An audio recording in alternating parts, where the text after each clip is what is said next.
दुर्गा सप्तशती 12वां अध्याय। मैं 3 नेत्रों वाली दुर्गा देवी का ध्यान करता हूँ। उनके श्रीअंगों की प्रभा बिजली के समान है। वे सिंह के कंधे पर बैठी हुई भयंकर प्रतीत होती हैं। हाथों में तलवार और ढाल लिए अनेक कन्याएं उनकी शोभा में खड़ी हैं।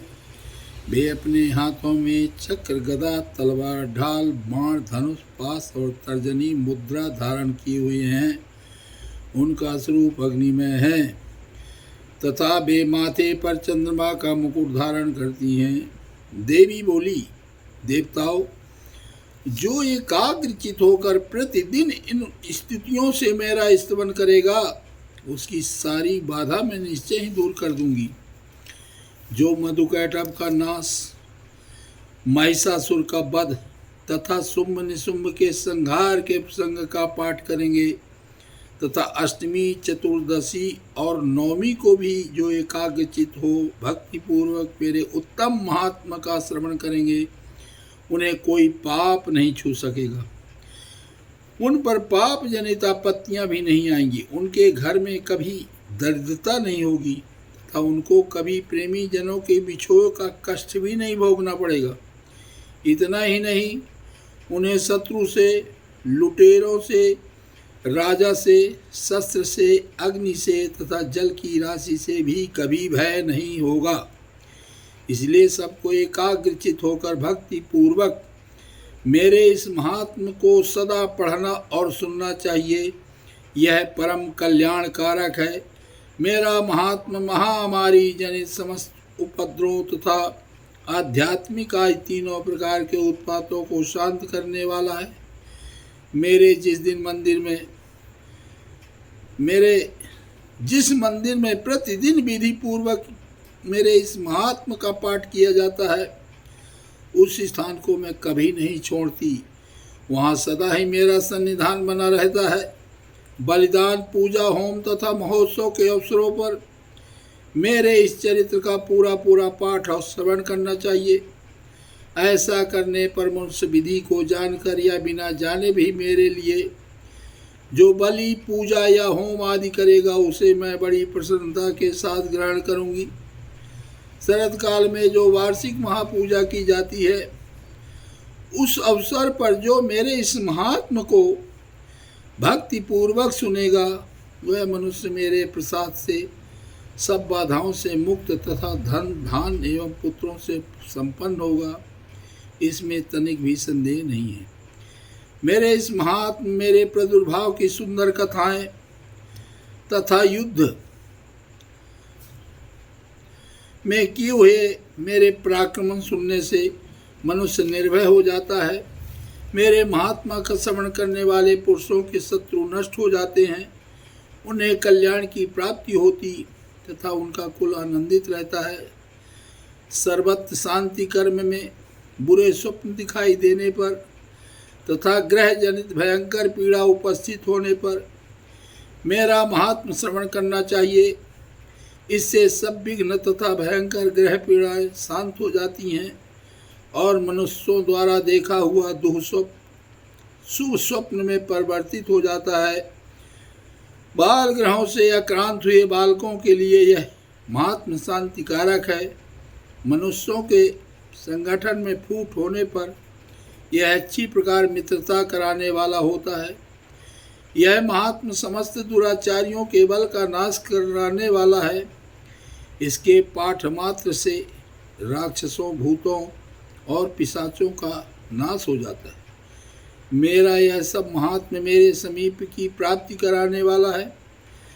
पशु, पुष्प, अर्ध, धूप, दीप, गंध आदि उत्तम सामग्रियों द्वारा पूजन करने से, ब्राह्मणों को भोजन कराने से, होम करने से, प्रतिदिन अभिषेक करने से, नाना प्रकार के अन्न भोगों का अर्पण करने से तथा दान देने आदि से 1 वर्ष तक जो मेरी आराधना की जाती है और उससे मुझे जितनी प्रसन्नता होती उतनी प्रसन्नता मेरे इस उत्तम चरित्र का एक बार श्रवण करने मात्र से हो जाती है। यह महात्म श्रवण करने पर पापों को हर लेता है और आरोग्य प्रदान करता है। मेरा प्रादुर्भाव का कीर्तन समस्त भूतों से रक्षा करता है तथा मेरा बुद्धि मेरा युद्ध विषयक चरित्र दुष्ट नैत्यों का संहार करने वाला है। इसके श्रवण करने पर मनुष्य को शत्रु का भय नहीं रहता। देवताओं, तुमने और ब्रह्मर्षियों ने जो मेरी स्तुतियाँ की है तथा ब्रह्मा जी ने जो स्तुति की है, वे सभी कल्याणमयी बुद्धि प्रदान करती है। वन में, सूने मार्ग में अथवा दावानल से घिर जाने पर, निर्जन स्थान में, लुटेरों के दाव में पड़ जाने पर या शत्रुओं से पकड़े जाने पर अथवा जंगल में सिंह, व्याघ्र या जंगली हाथियों के पीछा करने पर, कुपित राजा के आदेश से बध या बंधन के स्थानों से ले जाए जाने पर अथवा महासागर में नाव पर बैठने के बाद भारी तूफान से नाव के डगमग होने पर और अत्यंत भयंकर युद्ध में शस्त्रों का प्रहार होने पर अथवा वेदना से पीड़ित होने पर, किंबहुना सभी भयानक बाधाओं के उपस्थित होने पर जो मेरे इस चरित्र का स्मरण करता है वह मनुष्य संकट से मुक्त हो जाता है। मेरे प्रभाव से सिंह आदि हिंसक जंतु नष्ट हो जाते हैं तथा लुटेरे और शत्रु भी मेरे चरित्र का स्मरण करने वाले पुरुष से जो दूर भागते हैं। ऋषि कहते हैं, यों कहकर प्रचंड पराक्रम वाली भगवती चंडिका सब देवताओं के देखते देखते वहीं अंतर ध्यान हो गई। फिर समस्त देवता भी शत्रुओं के मारे जाने से निर्भय हो पहले की ही भांति यज्ञभाग का उपभोग करते हुए अपने अपने अधिकार का पालन करने लगे।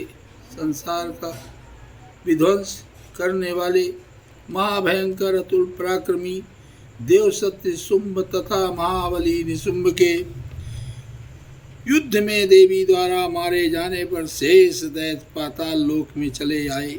राजन, इस प्रकार भगवती अंबिका देवी नित्य होती हुई भी पुनः पुनः प्रकट होकर जगत की रक्षा करती है। वे ही इस विश्व को मोहित करती, वे ही जगत को जन्म देती तथा वे ही प्रार्थना करने पर संतुष्ट हो विज्ञान एवं समृद्धि प्रदान करती है।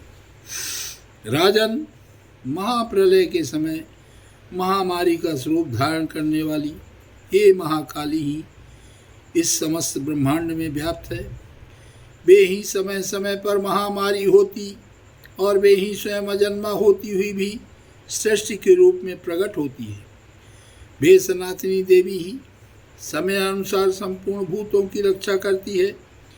मनुष्यों के अभ्युदय के समय वे ही घर में लक्ष्मी के रूप में स्थिति हो उन्नति प्रदान करती है और वे ही अभाव के समय दरिद्रता बनकर विनाश का कारण होती है। पुष्प, धूप और गंधादि से पूजन करके उनकी स्तुति करने पर वे धन, पुत्र, धार्मिक बुद्धि तथा उत्तम गति प्रदान करती है। 12वां अध्याय पूरा हुआ। बोला दुर्गे मैया की जय।